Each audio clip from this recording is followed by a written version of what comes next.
अब present value का मतलब क्या होता है बेटा, पहले वो समझो। The value of tomorrow's money today, उल्टा, the value of tomorrow's money today मतलब कल, आने वाले कल में जो हमारे पैसे की वैल्यू है उसकी आज क्या वैल्यू वो बताना। मतलब पहले हम क्या कर रहे थे, इस टाइम से उस आगे वाले टाइम पे जा रहे थे, अब हमें इस आगे वाले टाइम से पीछे वाले टाइम पे आना है। यही बात हुई ना, पहले हम यहां से आगे जा रहे थे तो हमारा जो अमाउंट है वो ऑब्वियसली इंक्रीज हो रहा था, ठीक है। अब हमें यहाँ आगे वाले से पीछे वाले पे आना है तो ऑब्वियसली हमारा अमाउंट डिक्रीज होगा, तो नेचुरली हमारी प्रेजेंट वैल्यू हमेशा फ्यूचर वैल्यू से कम होगी। समझ में आ गई? अभी मैं एन्युटी की बात नहीं कर रहा, वापस नोट करो, अभी मैं सिर्फ सिंगल कैश फ्लो की बात कर रहा हूँ। एन्युटी पे तो मैं अभी आऊंगा, अभी कॉन्सेप्ट समझना है, क्लियर है? फॉर एग्जाम्पल एक छोटा सा सिंपल एग्जाम्पल लिया मैंने, present value of ₹1440 receivable after 2 years at 20% per annum compounded annually। पढ़ो ध्यान से वापस, present value of ₹1440 receivable after 2 years, मतलब ये पैसा मेरे को कब मिलेगा, 2 साल के बाद मिलेगा, यहां मिलेगा मेरे को। मैं आज की बात कर रहा हूं, 2020 की बात कर रहा हूं, जबकि ये पैसा मेरे को 2022 में मिलने वाला है। तो 2022 में मेरे को कितना पैसा मिलने वाला है, 1440। मैं पूछ रहा हूं उसकी आज वैल्यू कितनी है, तो ऑब्वियसली बेटा कम होगी ना, तभी तो हम आज पैसा लगाएंगे वो ग्रो होके 1440 बनेगा, राइट। तो 1440 जो हमें 2 साल बाद मिलने वाला है उसकी आज वैल्यू तो 1440 से कम होगी। क्लियर है ये बात? ठीक है, कितनी होगी वो निकालना है। कंपाउंडिंग कैसी थी, एनुअली रेट ऑफ इंटरेस्ट कितना, 20%। तो देखो एक बार मैंने वही टेबुलर फॉर्म में समझाया जैसे मैंने पिछला क्वेश्चन किया था।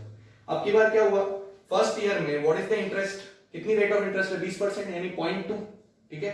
अच्छा अब इंटरेस्ट किस पे मिलेगा, इंटरेस्ट इस पे थोड़ी मिलेगा, इंटरेस्ट तो इस पे मिलेगा, क्योंकि यहां से आप वहां जाओगे तब जाके वो पैसा बनेगा, राइट। तो वो यही पूछ रहा है ना, आज कितना इन्वेस्ट करना पड़ेगा। तो मैंने मान लिया आज मैंने कितना इन्वेस्ट किया, x, आज मैंने x इन्वेस्ट किया, तो इस x पे मेरे को 20% इंटरेस्ट मिलेगा, तो 0.2x मिलेगा, ठीक है। वो 0.2x जुड़ के x के साथ अमाउंट बना लेगा, कितना अमाउंट बना लेगा, x plus 0.2x। What is x plus 0.2x, it is 1.2x, done, x common 1.2x। अब ये जो अमाउंट बना वो अगले बार के लिए प्रिंसिपल का काम करेगा, कंपाउंड इंटरेस्ट में सही होता है। तो ये मेरा प्रिंसिपल है, अब इस प्रिंसिपल पे कितना इंटरेस्ट लगा, वापस 20%, यानी 0.2 टाइम्स ऑफ 1.2x। फिर ये जो इंटरेस्ट है वो वापस इस अमाउंट में जुड़ गया, तो नया अमाउंट आ गया, तो 1.2x प्लस 0.2 इंटू 1.2x। इन दोनों में क्या कॉमन ले लिया बेटा, 1.2x। 1.2x कॉमन लेने के बाद क्या बचा, देखो ये और ये कॉमन ले लिया, 1.2x। उसके बाद क्या बचा, यहाँ क्या बचा 1, और यहाँ क्या बचा 0.2। 1 प्लस 0.2 कितना होता है 1.2, 1.2 इंटू 1.2, 1.2 का स्क्वायर इंटू x, ये लिख सकते हैं।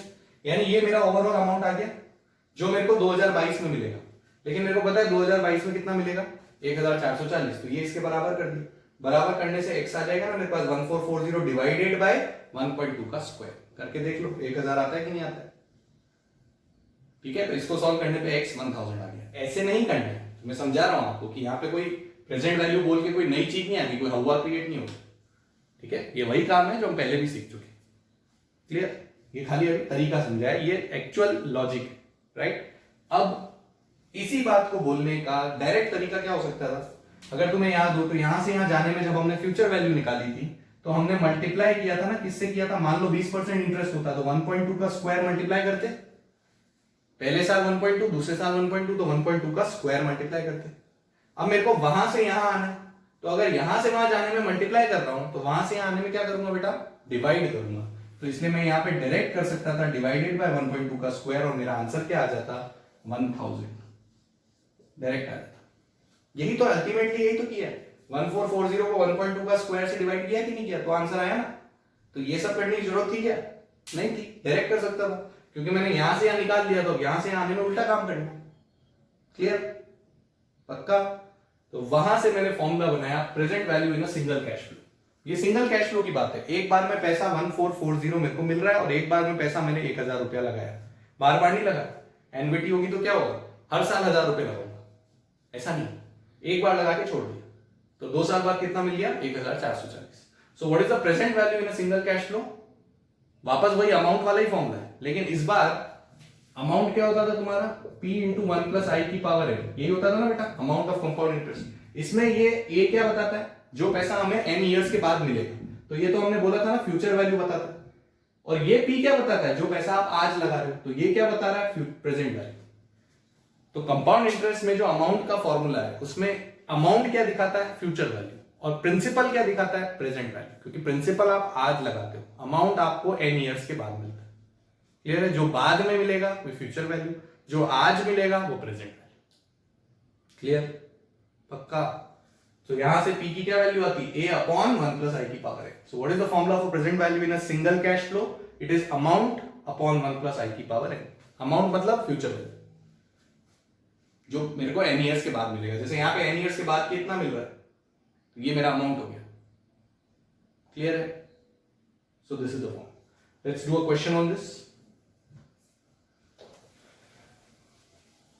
देखो क्या क्वेश्चन लिखा है, calculate present value of ₹1 to be received after 2 years. To be received after 2 years मतलब ये क्या हुई, फ्यूचर वैल्यू, ये मेरे को 2 साल के बाद मिलेगी, यानी ये मेरा अमाउंट हुआ एट 8% पर annum compounded quarterly. Quarterly compounding है 2 साल के लिए। तो बेटा क्या क्या चीजें दे रखी है हमें, अमाउंट दे रखा है, कितना दे रखा है, ₹1, 1 रुपया मेरे को मिलेगा। ठीक है, रेट ऑफ इंटरेस्ट मेरी कितनी है, 8%, उसको मेरे को किससे डिवाइड करना पड़ेगा, 4 से, क्योंकि क्वार्टरली कंपाउंडिंग है, 4 से डिवाइड करेंगे। 4 मतलब 2% हो गया, 2% मतलब 0.02 हो गया। ठीक, अच्छा नंबर ऑफ ईयर्स जो थे वो मेरे कितने हैं, 2, तो 2 को मेरे को किससे मल्टीप्लाई करना है, 4 से, तो 8 हो गया पीरियड, क्योंकि क्वार्टरली जितना यहाँ डिवाइड किया उतना यहाँ मल्टीप्लाई करना।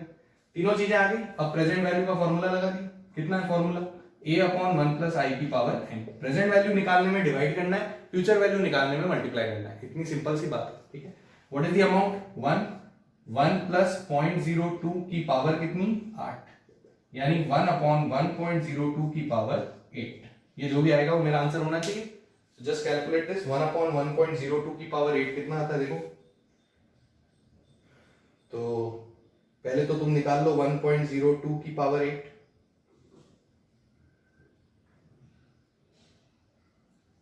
ठीक है, वो जो भी आया उसको m प्लस मेमोरी में डालो। पहले 1.02 की पावर 8 निकालो, उसको मेमोरी में डालो। ठीक है, उसके बाद क्या करना है, 1 दबाओ, कैलकुलेटर पे 1 दबाओ, फिर 1 डिवाइडेड बाय दबाओ, फिर MRC मेमोरी से रीड कर लो, और फिर इक्वल टू, तो ये आंसर दे देगा।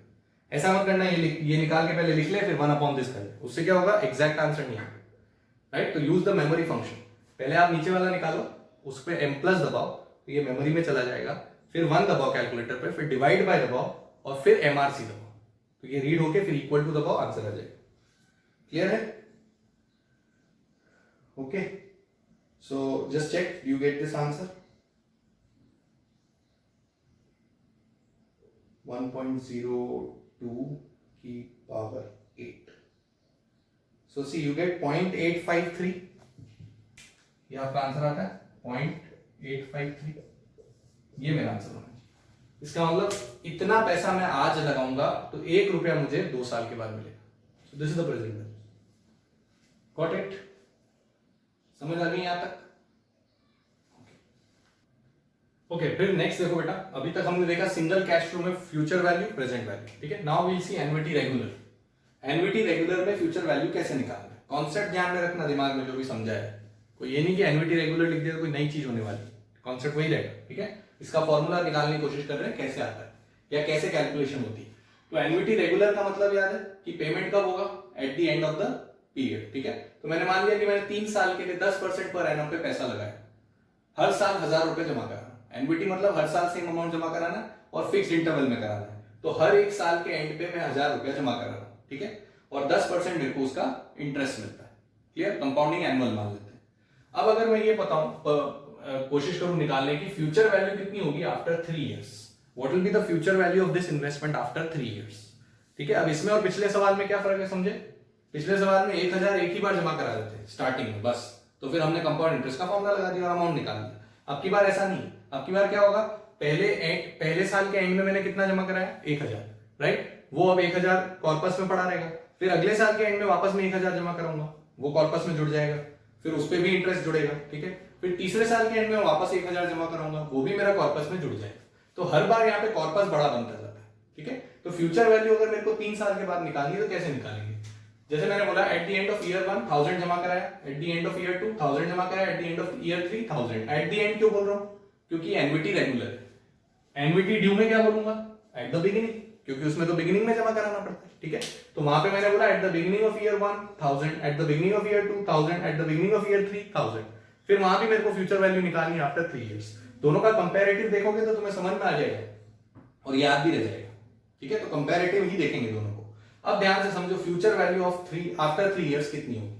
किसकी भाई? इस वाले की। ये जो 1000 रुपया मैंने जमा कराया, कब जमा कराया? At the end of year 1। मान लो 2018 के एंड में जमा कराया, 2019 के एंड में जमा कराया, 2020 के एंड में जमा कराया, ठीक है। और मैं पता लगाना चाहता हूं कि आप एट द एंड ऑफ 2020 यानी 3 साल के बाद मेरे को कितनी फ्यूचर वैल्यू मिलेगी? यही मेरा सवाल है ना। At the end of 2020 what will be the future value of my investment after 3 years? तो अगर चालू 2018 से किया है तो 3 साल मतलब 2020 के एंड में पता लगाना। समझ आ गई? ठीक है। अच्छा अब देखो, अब 2018 के एंड में मैंने कितना पैसा जमा कराया? 1000, राइट। उस पे मेरे को इंटरेस्ट कौन कौन से साल का मिलेगा? क्या मेरे को 2018 का इंटरेस्ट मिलेगा उस पे?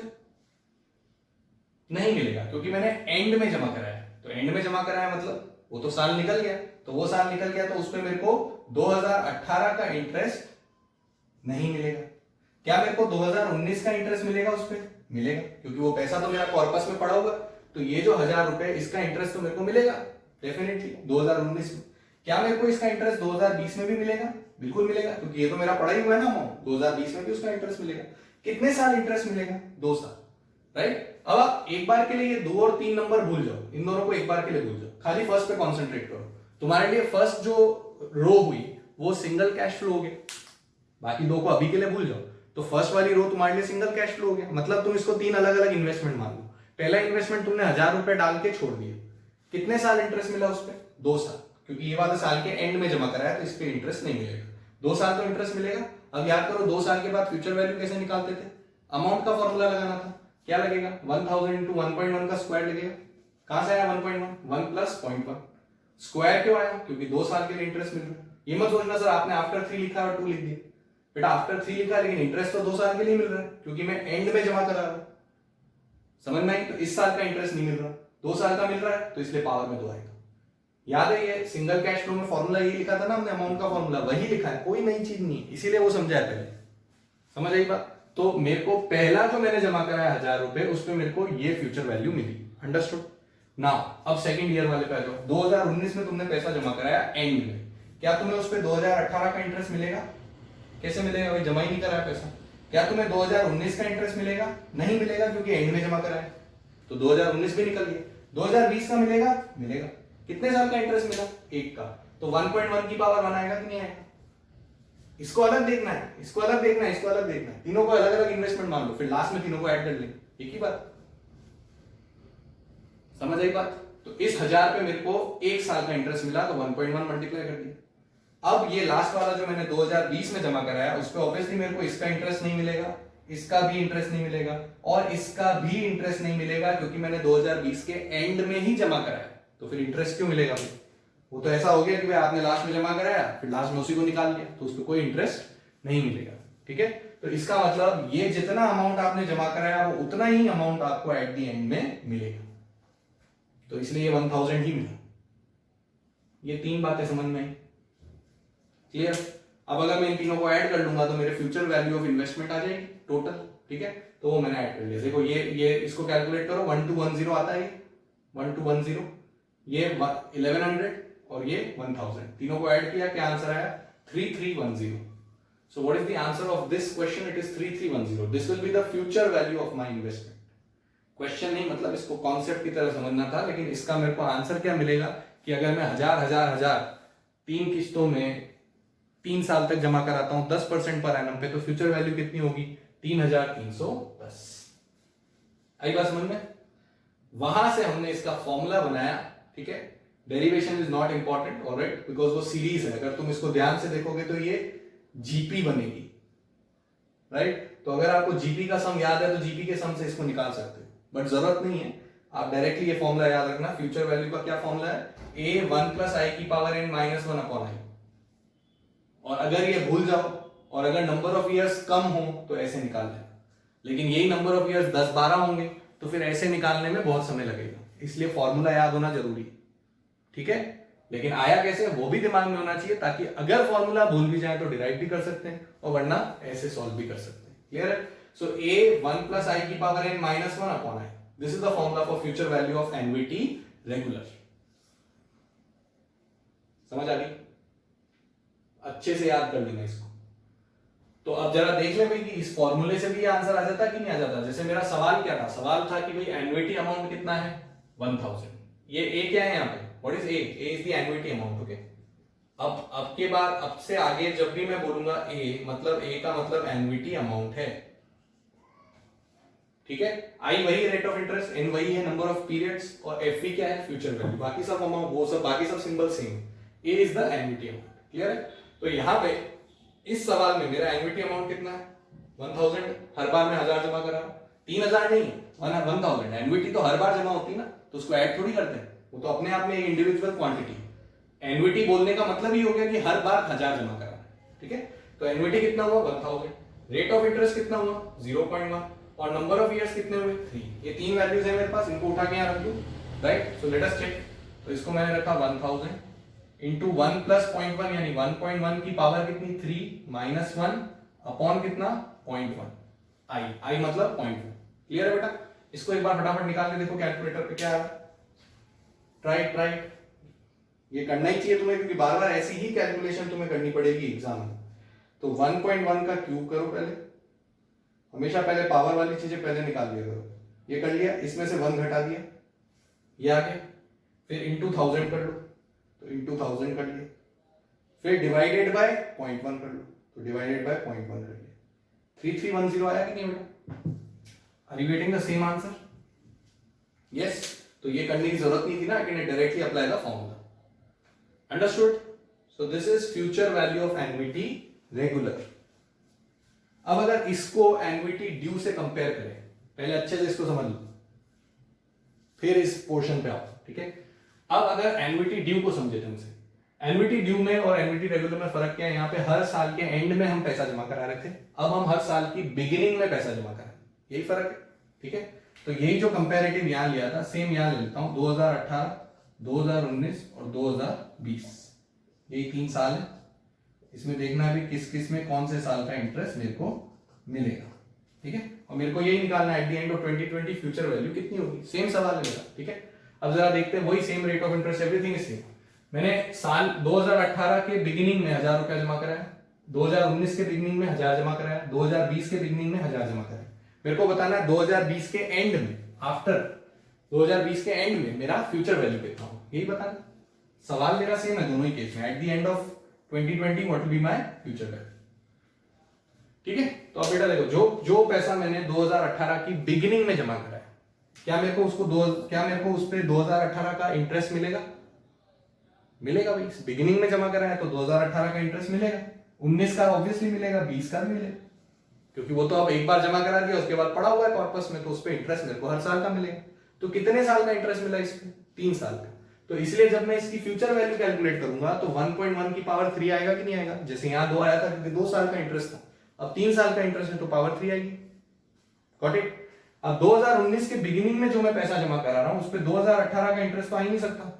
ठीक है, लेकिन 2019 और 20 का तो आएगा। कितने साल का आएगा? 2 साल का, तो यहां पावर 2 हो गई। ठीक है, जो पैसा 2020 के बिगिनिंग में जमा कराया उस पे इसका पैसा नहीं आएगा, इसका पैसा नहीं आएगा, लेकिन इसका तो आएगा। तो यहां पे मैंने 1 साल का इंटरेस्ट जोड़ लिया, 1.1 की पावर 1। खत्म। इन तीनों को ऐड करूंगा तो future value of my investment आ जानी चाहिए।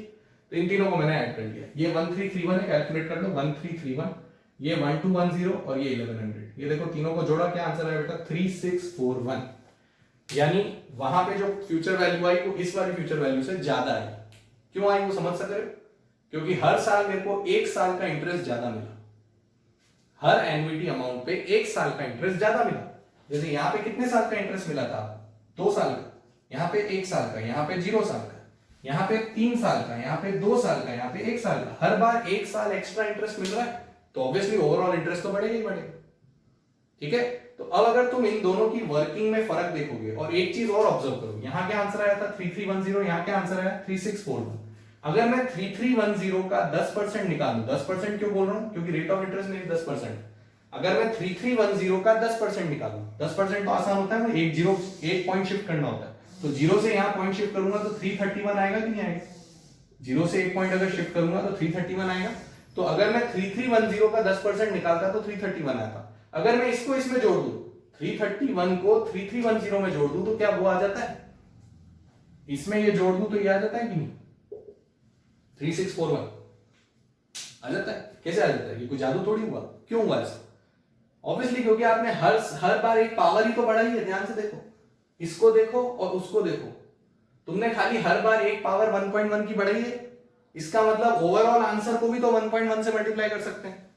इसका जो ओवरऑल आंसर आया था उसको भी तो 1.1 से मल्टीप्लाई कर सकते थे। और किसी भी चीज को 1.1 से मल्टीप्लाई करना मतलब 10% बढ़ाना, 10% बढ़ाना। तो फॉर्मूला जो इसका आया वो भी इसी कॉन्सेप्ट से आया कि सेम फ्यूचर वैल्यू जो इसकी थी वो एज इट इज कॉपी करी। देखो यहां तक पोर्शन सेम है, उसको किससे मल्टीप्लाई किया बेटा? 1 प्लस आई से, 1.1 यानी 1 प्लस आई। तो आपको क्या कैसे याद रखना है? Future value of NVT due क्या होगी? Future value of NVT regular, बिल्कुल वैसे निकाल लो, मल्टीप्लाइड बाय 1 प्लस आई। जो आंसर आया उसको 1 प्लस आई से मल्टीप्लाई कर दो, क्योंकि उसमें हमें एक साल का इंटरेस्ट और जोड़ना है, तो इसलिए इंटू 1 प्लस आई हो रहा है, बस, बाकी कुछ नहीं। Clear? You can try with this, of course ये तो मैंने करके दिखाई दिया, यही चीज आएगी, क्योंकि इसका जो आंसर आ रहा है तो हम निकाल चुके हैं 3310, उसमें जब 1 प्लस आई मल्टीप्लाई करेंगे तो 3641 आ जाए, वही यहाँ पे कैलकुलेशन करेगी। तो वो you can verify by directly plugging in the values also. तो ये दो फॉर्मूले हैं, इनफैक्ट एक ही फॉर्मूला है, अगर वो कॉन्सेप्ट समझ में आ गया तो फॉर्मूला एक ही है। इसको किससे मल्टीप्लाई करना है? 1 प्लस आई से। क्यों करना है? क्योंकि हर बार एक साल का इंटरेस्ट ज्यादा मिल रहा है, तो सारे के सारे जो वैल्यू है वो 1 प्लस आई से मल्टीप्लाई हो जाए। आई बात समझ में? So remember this formula, very important, future value of NVT regular. Clear है?